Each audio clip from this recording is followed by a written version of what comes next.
पाक फ़ौज तर्जुमान DGSPR जो चवणु आहे त बलूचिस्तान कॾहिं बि पाकिस्तान खां जुदा नथो थी सघे। DGSPR जो चवणु हो त खिते में अदम इस्तेहकाम जो ज़िम्मेवार हिंदुस्तान आहे। DGSPR जो चवणु हो त फितनाल हिंदुस्तान जा एजेंट बलूचिस्तान जी तरक़ी जा दुश्मन आहिनि।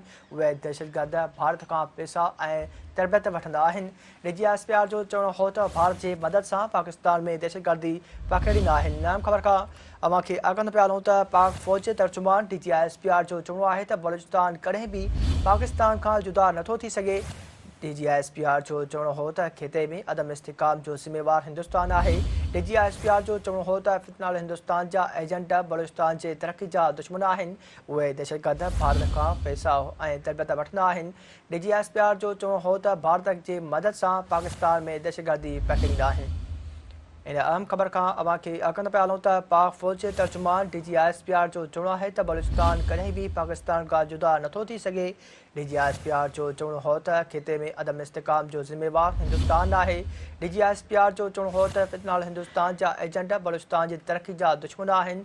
उहे दहशतगर्द भारत खां पैसा ऐं तरबियत वठंदा आहिनि।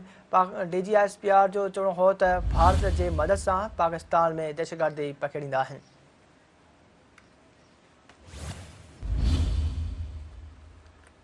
इन अहम ख़बर खां अवां खे आगाह पिया हलूं त पाक फ़ौज तर्जुमान DGSPR जो चवणु आहे त बलूचिस्तान कॾहिं बि पाकिस्तान खां जुदा नथो थी सघे। DGSPR जो चवणु हो त खिते में अदम इस्तेहकाम जो ज़िम्मेवार हिंदुस्तान आहे। DGSPR जो चवणु हो त फितनाल हिंदुस्तान जा एजेंट बलूचिस्तान जी तरक़ी जा दुश्मन आहिनि। उहे दहशतगर्द भारत खां पैसा ऐं तरबियत वठंदा आहिनि। DGSPR जो चवणु हो त भारत जी मदद सां पाकिस्तान में दहशतगर्दी पकड़ींदा आहिनि।